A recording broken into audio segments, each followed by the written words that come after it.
tenemos 4 exposiciones sobre música y derecho. Estefanía, te corresponde entonces la conducción del bloque de música, ficción y derecho. No es una conducción menor.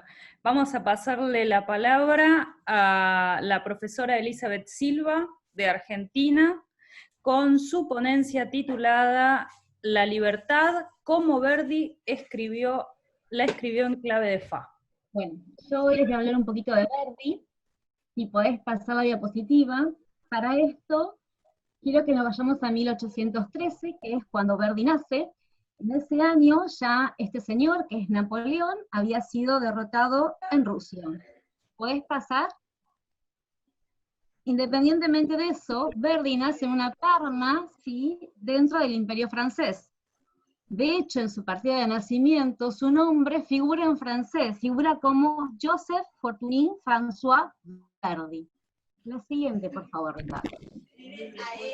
2 años después, es convocado el Congreso de Viena para restablecer las fronteras tras la derrota de Bonaparte. Y en el año 1841, el Imperio Austrohúngaro se encuentra dominando toda la parte norte de Italia, como podemos ver en la filmina. Con este panorama de ocupación militar y político de los austríacos, lo que realmente quieren los italianos es su independencia, terminar con los atropellos de los cuales están siendo víctimas, ¿sí? Con este cuadro, en Milán se encuentra un hombre que ya no quiere componer más. Las tragedias personales lo abruman. Giuseppe Verdi aún no se imagina que de la mano de Bartolomeo Merelli, gerente de la Scala de Milán, su vida está por dar un vuelco totalmente inesperado. La siguiente, por favor, Ricardo. Es Merelli quien le insiste para que lea un libreto de Temístocles Solera, para que componga una ópera. La ópera no es otra más que Nabucco. En un primer momento, Verdi no quiere saber nada, pero termina haciendo la ópera tras la insistencia de Merelli.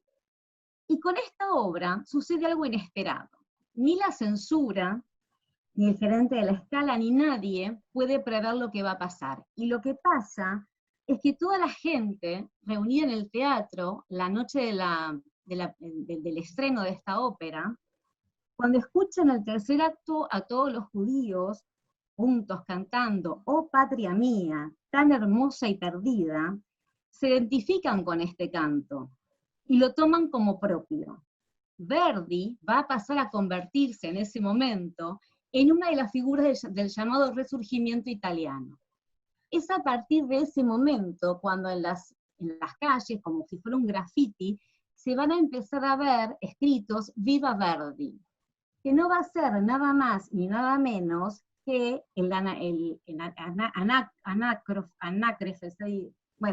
la abreviatura de Viva Vittorio Emanuele, Re d'Italia. De esta forma, los italianos lograban superar la censura austríaca. Pero pasando al análisis propiamente dicho de la ópera, lo que se puede ver en esta parte es cómo los esclavos judíos, que están en los jardines colgantes de Babilonia, le cantan a la patria perdida, a esa patria que creen que nunca más van a ver. Y es en ese momento en donde la música toma un protagonismo indiscutido. La música comienza siendo muy pero muy baja.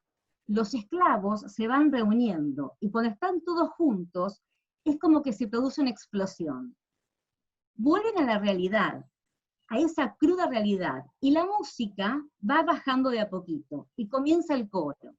Las voces, si las escuchamos detenidamente, es una música que causa fascinación, que nos va a quedar en la cabeza. Comienza y termina en el acorde de fa. Tiene varios momentos en los que el coro cobra mayor fuerza, cuando todos aquellos recuerdan cómo sonaba el arpa de oro, y ahí se abren las voces. ¿Podés pasar a la próxima, Ricardo? Vas a ver una flechita abajo que va a sonar, para darle play.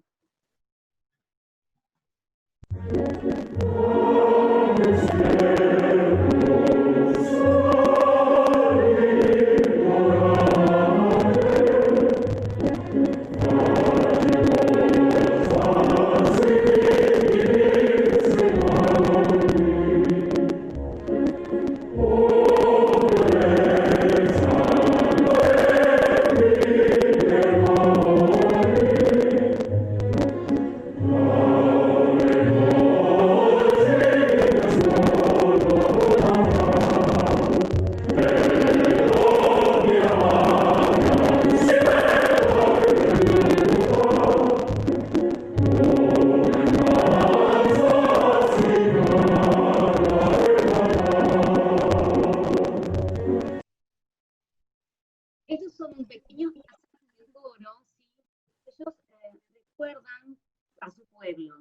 Detrás, en otros pasajes, se puede escuchar como una flauta, simboliza el arpa, que ellos recuerdan que ya no pueden volver a escuchar porque están prisioneros trabajando como esclavos. Pero además de la música, que es impresionante, la dupla Verdi y Solera brindan un verdadero himno a la libertad.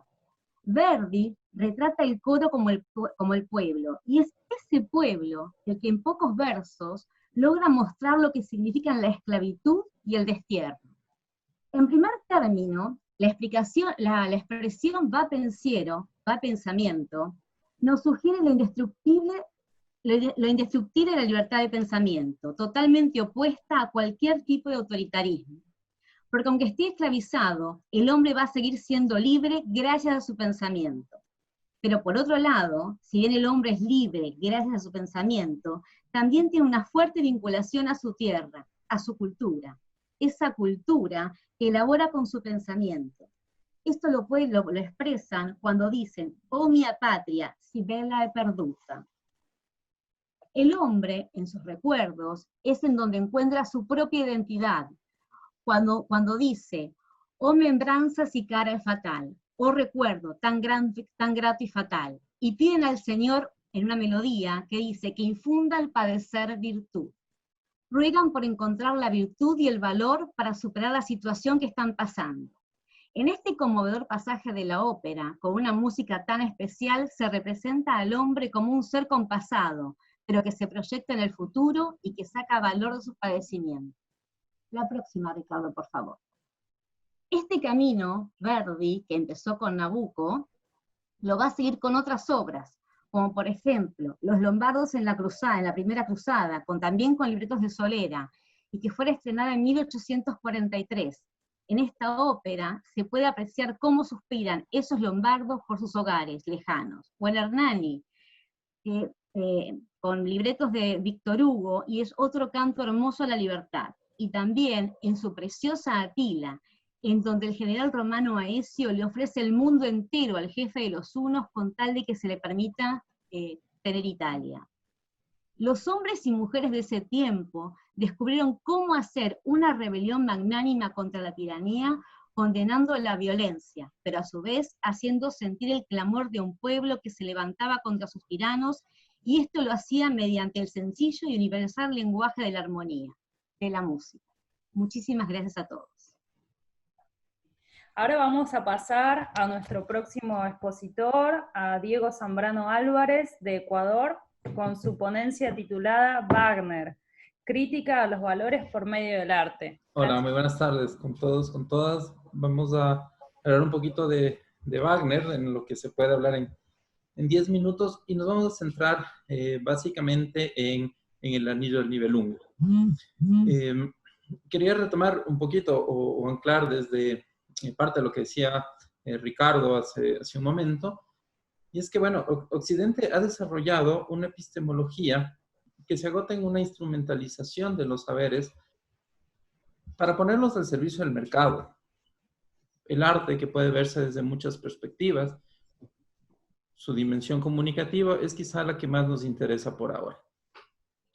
La capacidad que tiene el arte para utilizar lenguajes audiovisuales que hacen de un medio de comunicación eficaz, porque estimula simultáneamente la razón y la emoción, difunde desde la perspectiva del autor una idea del bien, una idea del orden, que se transmite lúdicamente, una dimensión política que promueve y comparte valores y se interiorizan hasta alcanzar niveles de verdad consensual. Desde la visión filosófica, comunicativa y política, el Anillo del Nibelungo se nos presenta como una tetralogía con intenciones programáticas que transciende a las fronteras del drama musical, para interrogarnos sobre las decisiones que adoptamos a cada paso y que siempre nos coloca entre la dicotomía inversamente proporcional entre el poder y el amor. Se trata de una elección crucial que enfrentamos en lo público y en lo privado, porque es el criterio que guía nuestras elecciones, que desvela nuestros valores, nuestra posibilidad de actuar colectivamente y el impacto que podemos tener entre nosotros mismos, nuestras relaciones con los demás y con el planeta. Al día de hoy, si abrimos los diarios de la sección política o las crónicas sobre las medidas adoptadas para combatir la pandemia, notaremos que es un tema tan actual como permanente, porque cada vez que como individuos, sociedad o gobierno privilegiamos el egoísmo intrínseco de la conquista del poder político y económico, renunciando al amor fraternal, que es el modo de vivir de un modelo de cooperación, solidaridad, en el que todos y todas podamos vivir en paz, se nos va degradando la sociedad, nos vamos desarticulando, vamos rompiendo esta idea de comunidad. Se trata, pues, de Wagner, de un autor y de una obra atemporal que fue capaz de consolidar un sistema filosófico válido que trasciende mucho las ideologías y las tragedias coyunturales. El uso del arte como un canal efectivo para transmitir un sistema de pensamiento filosófico, político y jurídico, adopta el discurso mitológico como una hermenéutica desde una experiencia estética, al núcleo esencial de un discurso valorativo en la que adquiere especial relevancia la idea del orden, que siempre desarrolla un discurso prescriptivo nacido desde una centralidad de facto que moldea las estructuras formales del derecho. En el drama musical de Wagner, se acude a la simbología arquetípica del relato mitológico que constituye la génesis de toda organización de un sistema de valores que definen la cultura y las superestructuras sociales del derecho entre ellas. Siguiendo los gloriosos rastros de la tragedia griega, Wagner sostuvo que el arte debe recuperar el carácter sagrado del cual es originario, y es por ello que el autor se remite a la mitología escandinava, a fin de comprender la función que tienen estos relatos de la configuración estructural de la mente y la identidad colectiva de su pueblo. Alberic, que es un nivelungo, una suerte de duende asqueroso atraído por la pasión carnal hacia una de las hijas del Rin, conoce el oro que descansa en las profundidades y debe adoptar la decisión trascendente. El nivelungo, para poseer el oro y hacerse con el poder del mundo, debe maldecir y renunciar al amor, lo que desencadena una sucesión de desgracias y crímenes fratricidas entre quienes, arrastrados por la ambición, son capaces de sacrificar hasta lo más sagrado. La segunda pieza corresponde a la Valquiria, una obra de profunda significación teórico-política en cuanto aborda el tema del poder, la obediencia y la resistencia que pugnan por la sustitución de las clases dominantes por medio de una destrucción del régimen que precede a la instauración de una nueva estructura de poder. Brunilda, la valquiria preferida de Wotan, que es el dios mayor, recibe de él la misión de recoger el cuerpo inerte de Sigmund, que habría incurrido en incesto con Siglinda, que además de ser su hermana gemela, es la esposa adúltera de Huntin, quien al descubrirlo lo desafía a duelo. Brunilda, al igual que Alberic, también se encuentra en una decisión trascendental. Ella renuncia al poder para privilegiar el amor y protege a la pareja, pese a que es consciente que enfrentará el castigo de Wotan, quien le arrebata la calidad de valquiria, además de condenarla a dormir dentro de un círculo de fuego del que solo podrá escapar cuando un guerrero que no conozca el miedo ingrese en el círculo y la despierte por medio de un beso. Brunilda decide por el amor.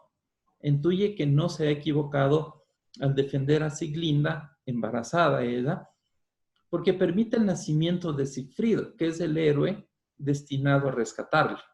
Por tanto, se rebela ante la autoridad de Wotan hasta implantar un nuevo orden social que será precisamente Sigfrido, en la tercera pieza de la tetralogía, quien llevará a cabo esta idea.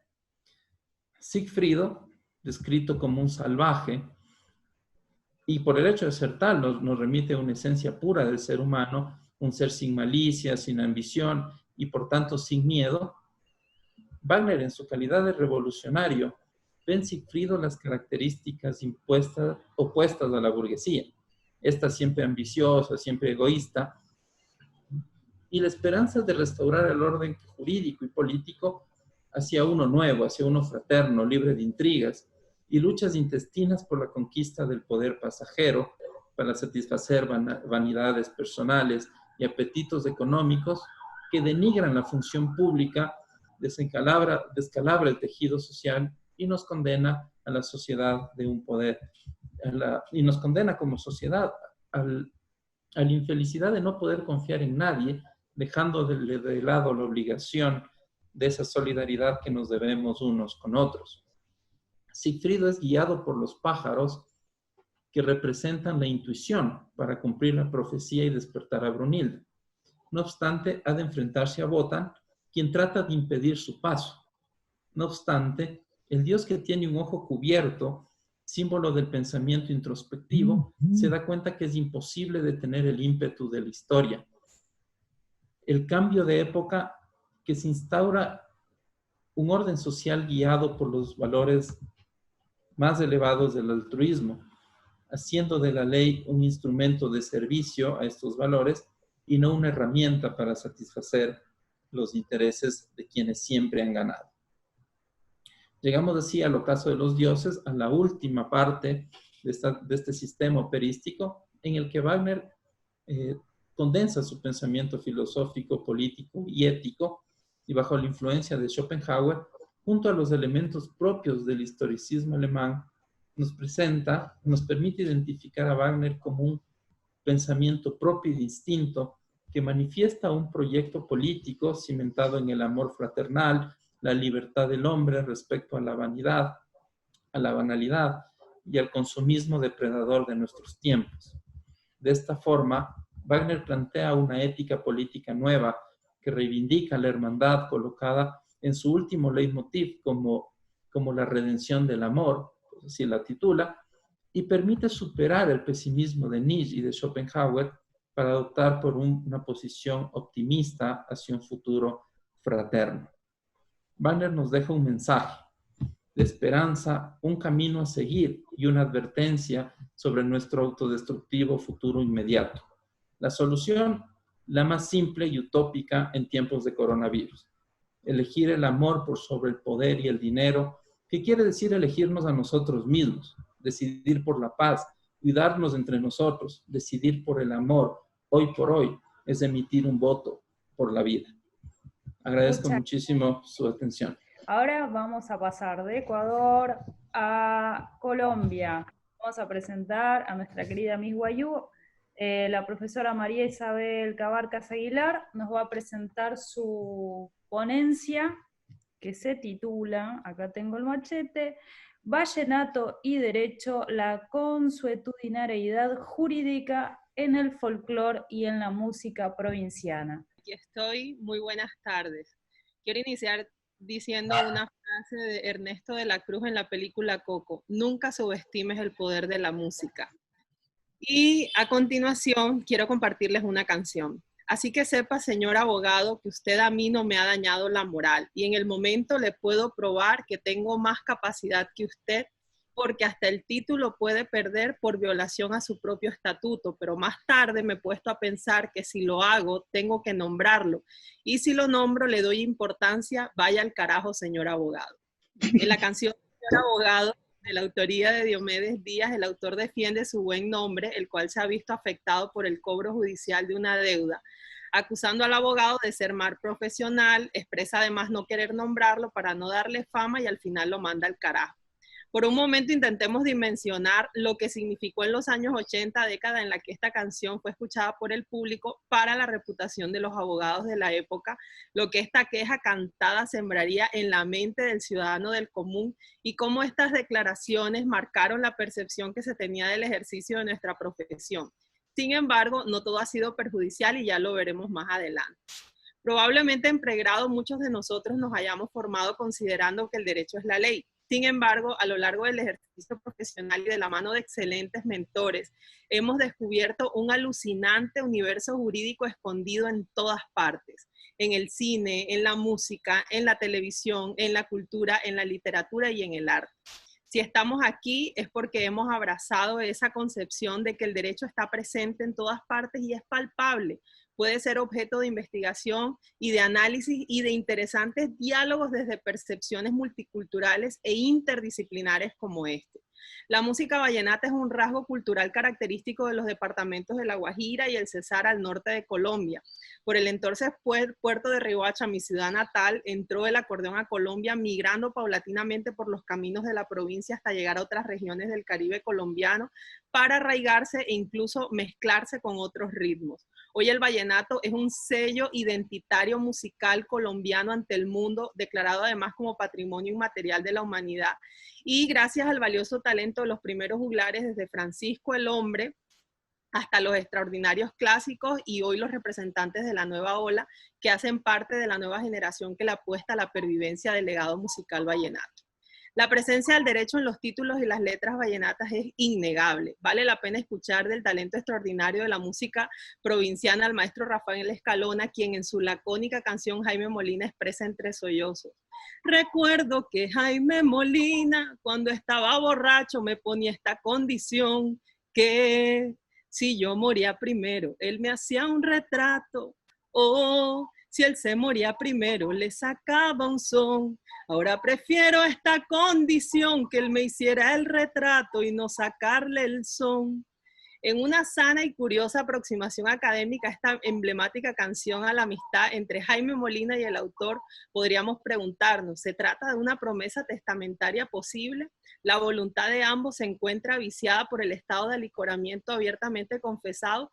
¿Cuál es la característica de la condición? ¿Cuáles son las características del retrato y del son?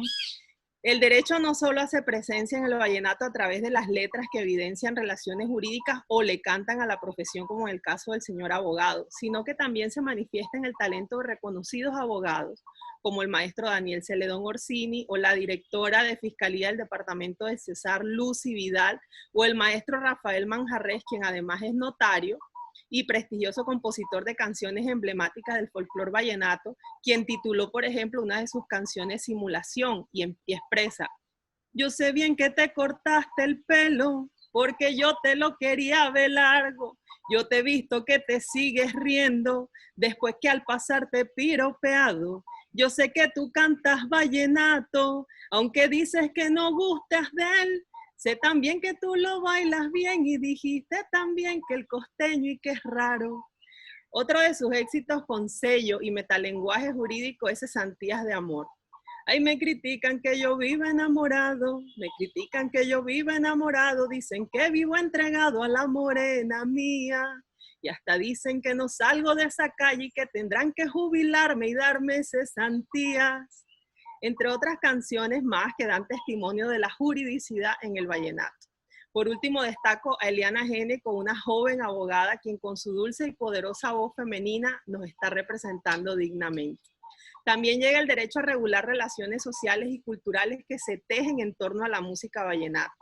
En una espléndida disertación en noviembre de 2019, don Ismael Fernández Gámez, director del grupo de medios Gámez Editores y de Diario del Norte, expuso y con amplios fundamentos las normas de la parranda vallenata, una institución folclórica que nace alrededor de la camaradería y el compadrazgo y donde se respetan con rigor códigos comportamentales que, por ejemplo, invitan a guardar silencio mientras se relata una historia, chiste o anécdota.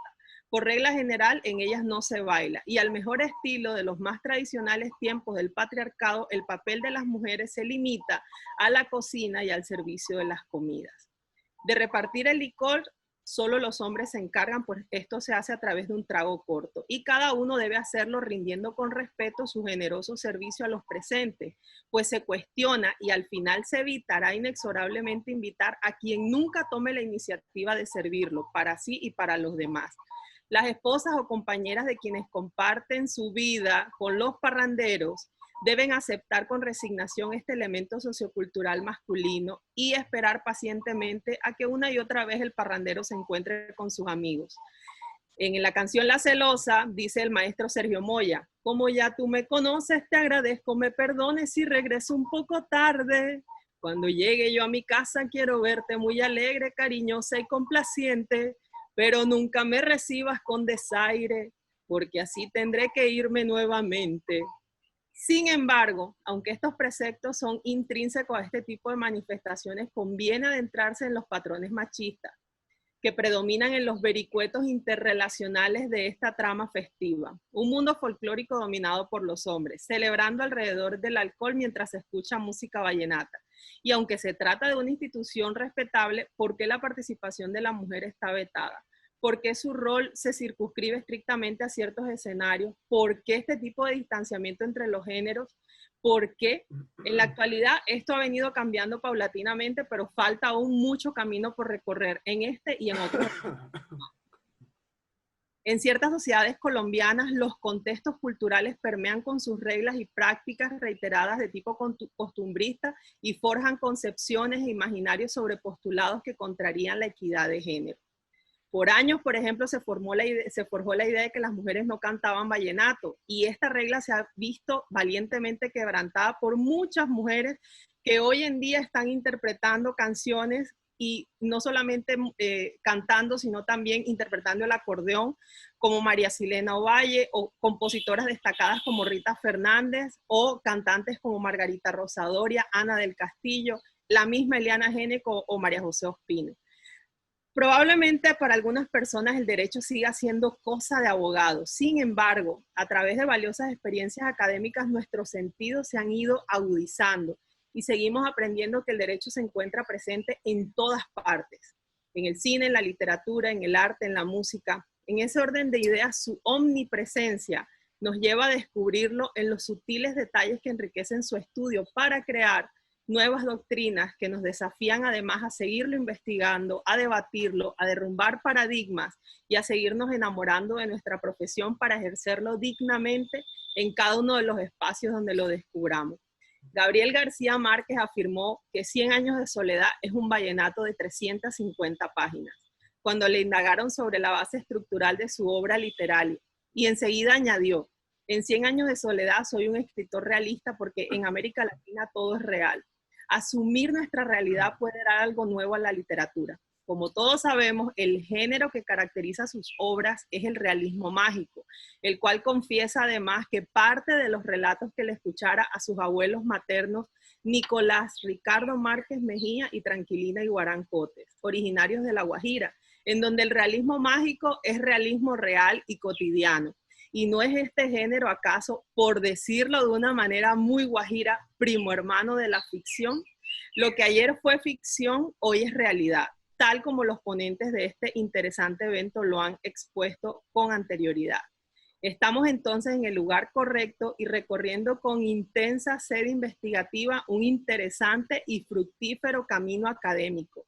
Gracias, maestro Ricardo Rabinovic, a la Facultad de Derecho y al Departamento de Ciencias Sociales de la Universidad de Buenos Aires, y a todos los presentes, por darle cabida al folclor de La Guajira, del Cesar, del Caribe y de Colombia, y su estrecha relación con el derecho en este prestigioso evento internacional. Muchas gracias, María Isabel. Yo al vallenato le entregué 90 mañanas, porque vivía con una ex niña vallenato que tocaba el acordeón a la mañana.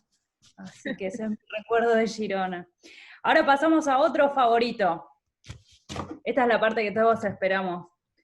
Vamos con Ariel Pacini, de Argentina, Derecho y Heavy Metal. No esperaba tanta presión. Bueno, en mi caso no voy a presentar una ponencia, sino que mi intención es comentar un poco al público de qué se trata lo que yo denomino estudios sociales sobre heavy metal, ¿no? En líneas generales, la vinculación entre lo que se denomina el género más pesado dentro del rock and roll y las ciencias sociales, bueno, tiene como eje principal lo que podemos conocer como las categorías analíticas que las diferentes teorías jurídicas nos ofrecen, ¿no? Pero en definitiva todo este universo nace de lo que se denomina un pequeño estudio de caso, porque la verdad fue así, que justamente surge en la Facultad de Derecho, de la Universidad de Buenos Aires, por supuesto, en el cual, bueno, estábamos estudiando el delito de tortura, ¿no? Esto estoy hablando del posgrado en Derecho Penal. Bueno, no hace falta explicar algunas cuestiones técnicas, pero sí en ese momento estábamos viendo el contexto de lo que es Guantánamo, ¿no? La tortura en el marco de las cárceles de Guantánamo. No voy a adentrarme en la problemática porque es conocida. Pero lo que surge ahí en el medio de una clase común, fue la palabra heavy metal y metálica. Y ahí a mí se me despertó el interés, por decirlo de una manera, ¿qué es esto, no? Y bueno, adentrándonos en lo que ocurría en Guantánamo, que como recién indiqué, no era una novedad, llego, después por motus propio, por fuera de la clase, a que uno de los métodos, o mejor dicho, una de las técnicas que complementaba los métodos de tortura dentro de las cárceles de Guantánamo, son los que se denominan implícitos o psicológicos, y la utilización de la música, que hasta ahí no era una novedad tampoco, porque bueno, todos sabemos que esto es, digamos, hasta milenario, por decir una manera. Pero llegó a un set list, ¿no? Lo que se denomina un set list de canciones preferidas para la tortura dentro de Guantánamo. Y me encuentro con la fatídica novedad, para quienes estamos dentro de lo que se llama el mundo del heavy metal desde muy chicos, que ese setlist estaba ampliamente dominado por canciones del heavy metal, ¿no? Metallica, AC/DC, incluso hasta Queen, ¿no? Marilyn Manson, bueno, algunas bandas de lo que dentro de lo que es el subgénero death metal, ¿no? Bueno, y mi intención fue de despertar por qué, ¿no? Se lleva la música que a uno le gusta a una práctica tan aberrante como es, y atentatoria contra los derechos humanos, como es la tortura. Porque no me cerraba la idea de que sea solamente, y esto sí también fue dentro de ponerme a estudiar qué es lo que pasaba, que eso era solamente por una cuestión de saturación sonora, ¿no? Porque hay otros estudios ya que otros colegas se han adentrado en la problemática, pero siempre apuntaban, incluso hay un documental bastante famoso, se llama Melodías de Guerra, bueno, esto hay que agregar un dato más, ¿no? Estamos hablando en el contexto de lo que se denominó, ¿no? Después del 11 de septiembre de 2001, eso para no hacerlo largo, ¿no? Porque es la guerra contra el terrorismo que inauguró la administración Bush hijo, ¿no? Bueno, el ayornamiento de normas legales, la ley Patriot y demás estas cosas. Pero bueno, yo para especificar sobre la música, ¿no? Y todos los colegas siempre fueron por el lado de la saturación sonora, y a mí eso no me terminaba de cerrar. Conclusión, yo de ese estudio arribo a 3 conclusiones generales. La primera es que, bueno, como estábamos viendo en ese momento, la parte histórica también de la tortura, ¿no? Los instrumentos para la tortura, bueno, la fatídica novedad de que en estas nuevas técnicas ayornadas, el heavy metal va a quedar como un instrumento más de tortura que se va a estudiar, ¿no? Como podemos estudiar otros instrumentos en la actualidad, ¿no? Esa sería la primera conclusión. La segunda conclusión, y ya sí diferenciándonos de lo que se dice, yo creo que es nuestra novedad, digamos, o de Argentina al mundo, digamos, porque hay muchos colegas que lo venían estudiando, como lo señalé anteriormente, es que no es solamente complementar las tácticas para la tortura por la saturación sonora, sino que yo lo que advierto es que, bueno, obviamente el heavy metal es producto de una cultura, sabemos que el heavy metal nace en la cultura que podemos denominar la anglósfera, ¿no? Principalmente Inglaterra, pero rápidamente llevada por condiciones de mercado de Estados Unidos, donde se reproduce al mundo, y lo que yo denomino la imposición del occidentalismo. Entonces, no era solamente que la persona se sienta perturbada por el sonido, sino que además había una destrucción de la subjetividad de las personas que estaban siendo sometidas. Entendamos que por eso tuve que contextualizar lo que se denomina la guerra contra el terrorismo, que los prisioneros de Guantánamo vienen de una cultura determinada, como sabemos, principalmente del Islam, y cuando uno adentra en los testimonios, porque bueno, esto está documentado a través de evidencia testimonial, sobre todo de ex personas que estuvieron participando en Guantánamo y ex detenidos, apuntaba mucho a la destrucción de la moral, ¿no? del sistema de valores de los destellos, más que obviamente a la perturbación, porque la técnica estaba relacionada con otro tipo de prácticas, ¿no? Y ante todo este escenario, que la verdad que era bastante deprimente para alguien que podemos denominar fanático del heavy metal, bueno, yo llego a la tercera conclusión, digo, bueno, pero el heavy metal argentino es antagónico a esto. ¿Por qué? Porque también hay testimonios de músicos, sobre todo de Metallica, de una banda llamada Drum Impulse, que es una banda bastante conocida para los que conocemos del palo del heavy metal, y había como una especie de, por decirlo así, de forma rápida, bueno, pero si esto sirve para la libertad, bienvenido sea, ¿no? Bueno, como que había una aceptación de los músicos, salvo Rage Against the Machine y ninguno más, después todas las demás bandas, y después la escena en general fue un silencio total, nadie dijo nunca nada, como que había una aceptación de que la música heavy se utiliza para hacer práctica. Entonces, ante ese escenario y la intuición de uno de pertenecer al heavy metal, o sea, lo que sería el espacio heavy metal, digo, bueno, yo llego a la conclusión de que el heavy metal argentino es antagónico, jamás permitiría tanto su discurso como sus prácticas sociales al interior del grupo se avale la utilización de esta música para este tipo de cuestiones. Y bueno, así nace, digamos, eso fue un artículo, después surgió, escribo otro artículo, esto es también un espacio que se denomina Feria del Libro Heavy Metal, que se da acá en Argentina. Escribo un segundo artículo también, porque en ese momento en Argentina se estaban dando había mucho discurso negacionista, mucho discurso de demagogia punitiva, bueno, tanto de músicos como de gente, digamos, público, bueno. Escribo un segundo artículo que es la promoción y la defensa de los derechos humanos a través del discurso de una banda en particular que es Malón, ¿no? Sobre todo el impacto de Malón, que nace el año 95, posterior a la reforma constitucional acá en Argentina en el 94, que se evidenciaba cómo esa reforma permeaba, ¿no?, en las letras de la banda, no solamente como una descripción gráfica de las problemáticas sociales, sino que se adentraba de lleno, ¿no?, en todas las categorías dentro de los derechos humanos, que obviamente que la incorporación de los tratados internacionales permeó en la sociedad en general y los hizo conocer, ¿no? Pues, por lo general siempre estaba la idea de los grandes crímenes en masa, pero bueno, por ejemplo, los derechos de trabajadores, los derechos sociales, previsionales, bueno, entonces se ven un montón de letras de la banda.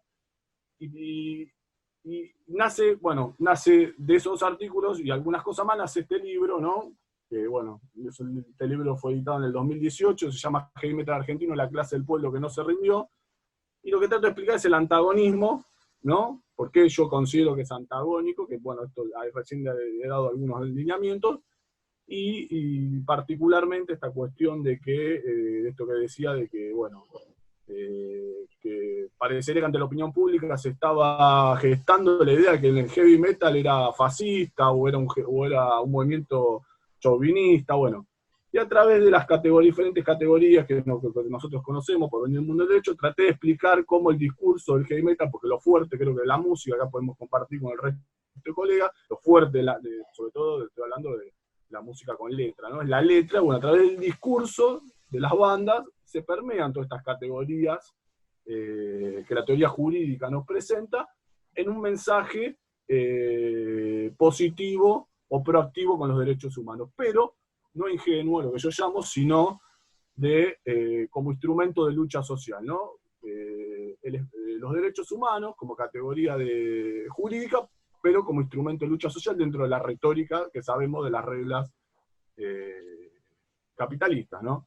Tengo una pregunta de Juan Sebastián Ramos. Sí, yo tengo una pregunta para el doctor Zambrano, que me llamó muchísimo la atención el uso de un término para hablar de uno de los personajes de El Anillo de los Nibelungos, particularmente del Nibelungo, cuando él refirió a Aberich como ese asqueroso duende, sobre todo porque, por un lado, voy a decir, yo cuando consumí El Anillo de los Nibelungos, yo lo consumí por medio del cómic. Y en el cómic, la presentación que tenemos de Aberich es una presentación particularmente simpática, en el sentido de que nosotros vemos cómo Aberich ha sido rechazado por las diosas del Rin, cómo Aberich lo han arruinado los dioses como Wotham y Lodge. Y luego también lo busqué con el tema de Mime, porque Mime es el quien salva a Siegfried, que lo cría, y lo que vemos en el cómic es como Siegfried, toda esa atención que Mime le da, la repaga de una manera bastante brutal. Entonces, luego yo fui a buscar por qué en el cómic estos dos Nibelungos, que son tan simpáticos, son tan mal queridos por el público que escuchó el musical. Lo que pude leer en diferentes foros era que el tema que la gente no se bancaba la música que tenían Average y Mime. Por eso yo quería preguntarle, en parte, ¿por qué usted utilizó ese término para referirse a estos dos personajes que, si bien se puede decir que Average roba el oro del ring, también el roba el oro del ring porque en cierta forma ha sido muy agredido y humillado por lo que eran las guardianas del oro? Es decir, me parece que no es una persona asquerosa, sino una persona justificada. También quiero señalar eso como también el medio por el cual uno consume una obra cambia mucho la forma en la que uno la recibe. Y por otro lado, si después se me permite hacer una analogía histórica sobre lo que Wagner quería representar cuando habló de Average y de Mime. Pero me gustaría que usted me respondiera por qué utilizó ese término. Si me permitís, Juan Sebastián, yo agregaría, antes de pasarle la palabra a nuestro querido amigo Diego, agregaría que en el contexto del Tercer Reich, los enanos fueron inmediatamente representados con características antisemitas, lo cual además venía de acuerdo con cómo los enanos venían siendo dibujados. Los enanos venían siendo dibujados en los años 20 y los años 30 en Alemania con las mismas características que la iconografía nazi y antisemita les atribuía a los judíos. Y como sabemos que Wagner fue... Mi pregunta venía por ese lado. Claro, Wagner fue el músico por excelencia del nazismo. Obviamente Wagner no era nazi porque se murió mucho antes, pero no, obviamente los nazis no hubieran elegido a los Bee Gees o a los Beatles, por algo eligieron a Wagner, y digamos, estos personajes son personajes que son vistos en general por la crítica y demás como personajes con características judaicas.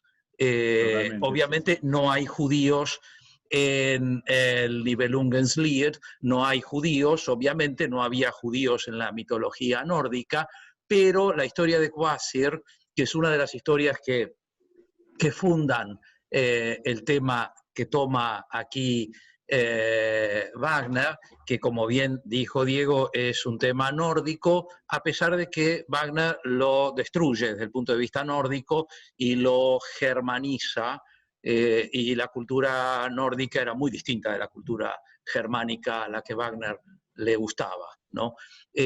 Así que sí, a mí también me interesa mucho escucharte, Diego, con enorme cariño. Adelante. Bueno, sí, muchas gracias. Bueno, hay que decir que Wagner es un autor, digamos, tan ambiguo, donde pueden entrar muchísimas ideologías, ¿no?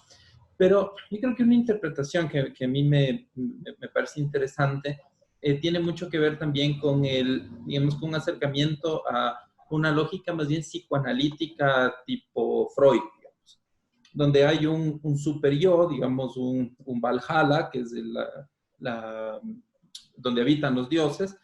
Claro que es un super-yo que establece las normas, los valores, es el guardián de esta lógica más bien de conservación de los valores tradicionales. Hay, bueno, el mundo de los mortales, digamos, donde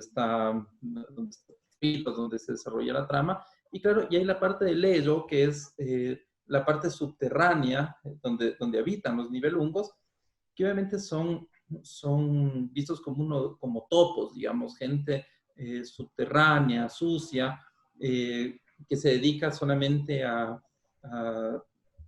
digamos, al trabajo en las minas, y son evidentemente vistos como seres ambiciosos, seres que siempre se van a dejar llevar por la codicia. En el caso de Alberich, claro, él renuncia al amor, que obviamente en Wagner es como que bueno, no es como, es el sentimiento más grande, más elevado que puede tener el ser humano, y renuncia por la ambición, por el poder. Y lo mismo le pasa a Mime, porque claro, si bien Mime cría a Sigfrido, lo hace bajo la lógica que Sigfrido pueda unir la espada de su padre y pueda recuperar el anillo para él, digamos, no es una no es una lógica altruista de amor al niño, ni mucho menos, sino es instrumentalizar al niño para obtener el poder absoluto que entregue el anillo. Es cierto también que hay antisemitismo fuerte, digamos, en Wagner, y los Nibelungos tienen, digamos, en este ideario wagneriano, tienen esa característica. Porque, claro, Wagner ve en el judío, digamos, un ser ambicioso, un ser entregado por la codicia, sin patria, sin historia, digamos, con todo lo absurdo que nos pueda parecer ahora, porque Wagner tenía una lógica, digamos, o tenía una intención programática, como dije, que era unificar. Recordemos que en el tiempo en que escribe el anillo, Alemania todavía no era Alemania, digamos, habían reinos, y claro, y lo que quiere Wagner es demostrar que hay un espíritu germánico, que hay una tradición milenaria, que es como el ente que articularía la conformación de un Estado-nación. Yo creo que más o menos por ahí podemos verlo. Gracias, Diego. Las A interpretaciones Agustín. posibles. Sí, buenas tardes. Gracias. Mi comentario es para Ariel Pancini. Ariel, estaba pensando, mientras que hablabas, en la música punk. Estaba pensando en los Ramones, la década del 70, los Violadores en Argentina, con el retorno a la democracia. ¿Has realizado algún estudio sobre la música punk o sabés de algún estudio que nos puedas recomendar para explorar el tema? Gracias. ¿Qué tal? No, yo particularmente sobre el punk, no. Sí hay, no tengo presente para darte un título o un actor en estos momentos, solamente conozco alguno que otro local, pero más testimonial, quizás no de este enfoque por ahí que me escuchaste hablar a mí sobre, digamos, más social, historia social política, por decirlo de alguna manera, pero hay bastante. No te lo puedo decir ahora en particular, pero sí hay. Yo no solamente me adentré en la música heavy, no en el punk. Sebastián Sancari, antes quiero decir que Ariel ha encarado con todo el apoyo y que seguiremos manteniendo mientras podamos del Departamento de Ciencias Sociales de la Facultad de Derecho de la Universidad de Buenos Aires, el primer y hasta donde yo sé único equipo de investigación que existe en el mundo sobre la relación entre derecho y heavy metal. Y Ariel además nos hizo, por lo cual nunca le estaré suficientemente agradecido, nos hizo protagonizar un episodio inolvidable, ya que fue la primera vez que hicimos un evento en la facultad sobre Derecho y Heavy Metal, y fue la primera vez en la historia de las facultades de Derecho, según hemos podido averiguar, que un cantante y músico de heavy metal fue convocado a hablar y habló en el aula magna de la Facultad de Derecho de la Universidad de Buenos Aires, tan acostumbrada a corbatas de seda y trajes caros. Allí estuvo un músico y les voy a decir una cosa, lo mismo que le dije al músico ese día: Ariel, vos te vas a acordar. Le dije: nosotros querríamos que seas profesor en la facultad por las cosas que estás diciendo. Yo creo que tendríamos un gran profesor si tuvieras clase en la facultad. Así que eso yo se lo agradezco mucho. ¿Qué decías, Sebastián, por favor? Bueno, felicitarlo, Ariel. Hace unos años también hemos tenido la iniciativa con Jorge de hacer una jornada sobre derecho de rock y política, o sea que es un tema que me gusta y mucho. Quería preguntarte sobre el tema del heavy metal. El contenido amoroso del heavy metal, porque yo creo que tiene que ver con el ritmo, y el ritmo y el mensaje pegan, ¿no es cierto? Es un ritmo disruptivo, que tiene que ver más bien con la pulsión de la violencia que con el amor. No hablo de baladas, sino si vos pudiste ver en tu investigación ejemplos de contenido amoroso, reivindicación de la paz y del amor, por decirlo así, con música de heavy metal, acompañada por el estilo musical. ¿Qué tal, Sebastián? Mirá, es amplia la pregunta. El libro en particular que yo trabajé habla del heavy metal argentino, y lo que te puedo decir es que el mensaje, el discurso hegemónico es la lucha de la clase trabajadora argentina, en una perspectiva, insisto, desde Latinoamérica, de la problemática del obrero latinoamericano. Ese es el discurso que domina el heavy metal argentino. Sí, actualmente yo no llegué a decirlo, bueno, estoy siguiendo otra línea de investigación que es recuperar digamos, esta segunda conclusión que yo mencioné, que estoy estudiando el rol del heavy metal ya en general, ya adentrándonos más que nada lo producido en Inglaterra y Estados Unidos, el rol en lo que podríamos denominar el marco del imperialismo cultural.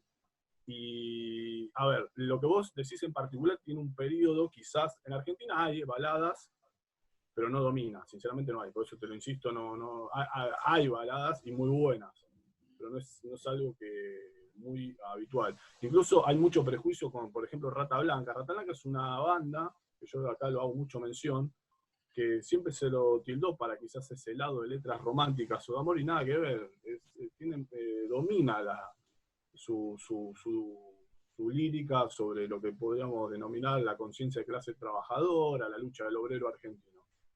Pero sí, en los 80, en particular, la de Estados Unidos ha dominado la balada que por ahí vos me estás mencionando, Sebastián, hasta el surgimiento del thrash, que justamente lo que decía el thrash, estoy hablando a nivel de Estados Unidos, ¿no?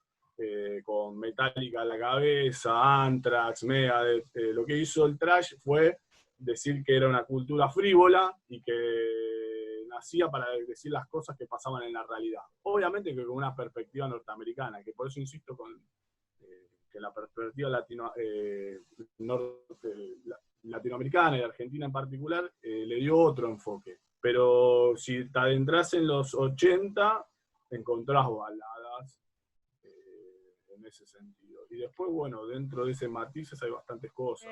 Quizá Ariel podría estar de acuerdo conmigo que, por ejemplo, en algunas letras de Alma Fuerte hay una reivindicación del rol del obrero y sus vínculos amorosos con su familia, con su partido político y demás. Por ahí no es tan naif como se pueda esperar, pero sí hay una reivindicación amorosa de esos vínculos que es bastante repetitiva, quizá algunos casos de Almafuerte en particular.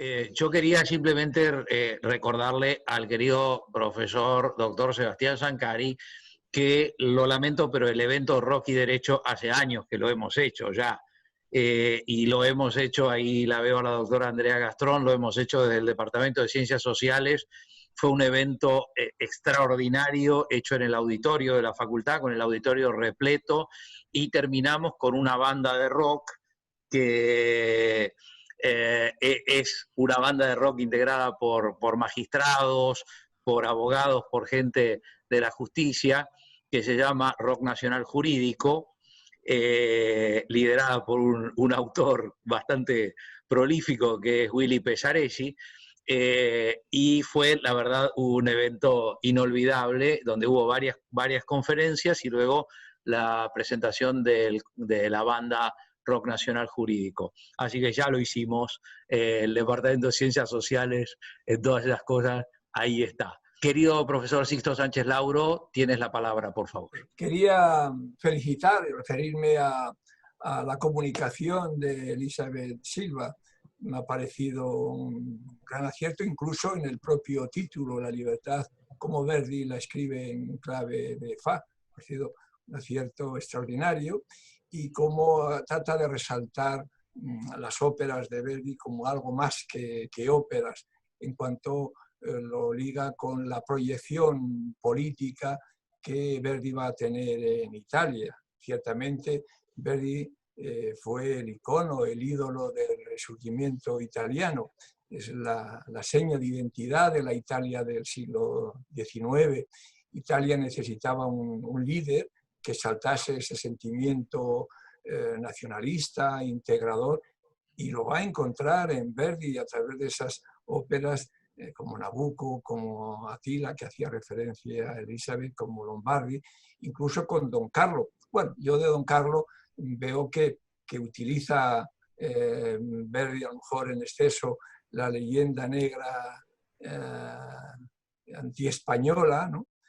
Pero posiblemente parece que Verdi no estaba en esa línea de atacar a Felipe II o al inquisidor general, sino más bien iba dirigido a los estados pontificios, como luego resultó ser así, ¿no? Lo que se pretendía. Pero lo que sí es cierto que ni Garibaldi, ni Mazzini, ni Cavour, ni Víctor Manuel II llegaron a esa condición de verdaderos líderes del nacionalismo italiano como lo consiguió Verdi. Por tanto, creo que Elisabeth lo plantea muy bien, ¿no? Cómo logró galvanizar al pueblo italiano con esas óperas magníficas tan cargadas de simbolismo, un símbolo de libertad, como Elisabeth plantea, ante un pueblo dividido, ante un pueblo que desde la Edad Media venía siendo conquistado, ocupado por potencias extranjeras como los catalanes, los aragoneses, los franceses, los españoles, los austríacos. Por tanto, ese símbolo que Verdi sabe galvanizar tiene un papel muy importante y, por tanto, en este caso, el papel de música y derecho, por lo que va a significar la obra de Verdi en la creación del Estado italiano, creo que encaja muy bien con lo que este encuentro quiere representar. Por tanto, mi felicitación a Elisabeth. Le agradecía a Sixto y estaba diciendo que era un poco lo que quería representar cuando había dicho que Verdi nació en el Imperio francés e independientemente de eso, a través de sus obras, él apuntaba a la unificación italiana y a través de la música, él hizo que el pueblo italiano sintiera lo que era la libertad y la unificación, y creo que lo logró, e hizo una seguidilla de óperas muy importantes a ese fin. Así que bueno, creo que fue muy importante, y hay muchos historiadores, que lo pude ver a lo largo de la investigación que estoy realizando, que lo equiparan y hacen la trilogía de Mazzini, Verdi y Garibaldi, como, digamos que, las tres personas que hicieron a la unificación italiana, y me pareció muy importante y muy valorable ese trío, digamos, para la unificación de Italia. Así que muchas gracias, Sixto, por su comentario. Yo te voy a agregar una cosa más. Recuerdo haber visto a mi querido abuelo Rabinovich, que en paz descanse, que al ver en el Teatro Colón, que fui con él, al ver Nabucco, cuando estaba el coro de Va Pensiero, le caían las lágrimas.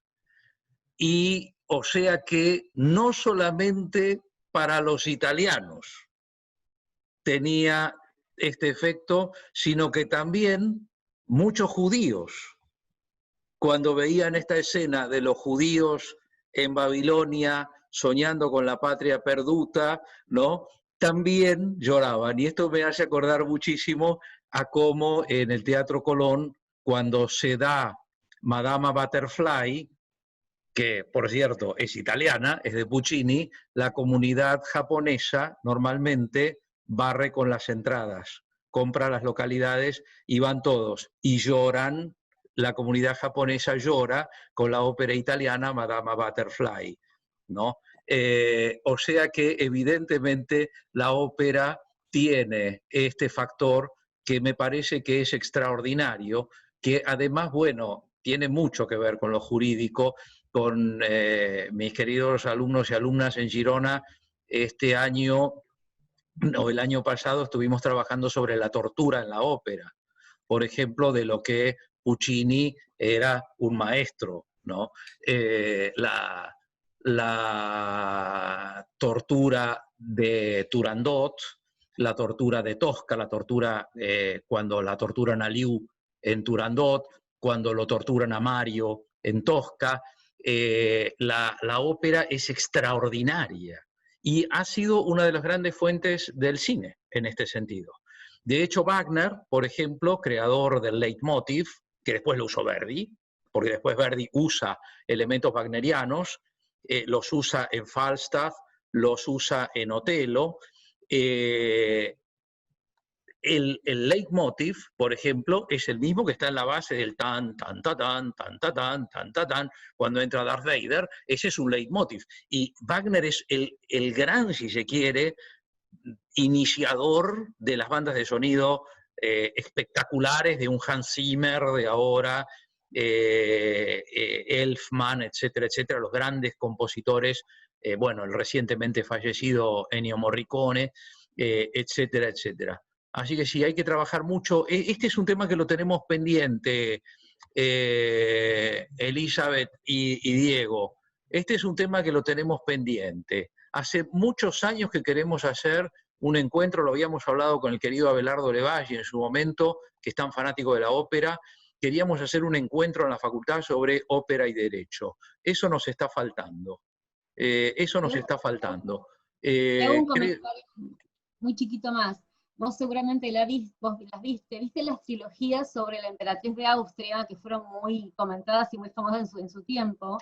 En la tercera, que es cuando ella recupera la salud y le hacen hacer todo el viaje que llegan justamente a la Scala de Milán, esto nunca pasó, pero en la película lo hacen como que pasó. Los italianos, en repudio al viaje de los emperadores, le pasan el trozo de Nabucco. Y se para todo el pueblo que habían enviado, en vez de la nobleza, mandan a todos los sirvientes, y se paran todos, y miran a los emperadores y la cantan a viva voz, como si fuera un acto de repudio hacia ellos. Me parece que es una nota de color. Nunca pasó en la realidad, pero en la película lo hacen como si pasara. Me parece que es interesante remarcarlo. Me parece una nota de color interesante. A ver, el tema de ópera y derecho es interminable. En Argentina tenemos en la década del 60 la censura de la ópera Bomarzo, y donde tenés otro cruce entre derecho y ópera. O sea, es interminable, es un tema que da como para varias tesis doctorales, por así decirlo. Bueno, queridas amigas y queridos amigos, querida profesora Estefanía Paola Cuello, vio que al final tuvimos el debate como usted quería, me parece bien. Lachi, daré la mano. Así que... No, usted no puedo ser indiscreto y decir que usted quería hacer un trabajo sobre la marcha peronista y el derecho, pero nos lo debe, para la próxima vez. Para la próxima vez, porque... yo pido Carmen para el evento de ópera. Sí, bueno. Otro día hablamos de Bizet, porque ahí es espectacular también. Pero bueno, curiosamente somos muchos los que nos gusta la ópera, contrariamente a lo que se cree. Nos volvemos a encontrar para disfrutar de las exposiciones excelentes que nos quedan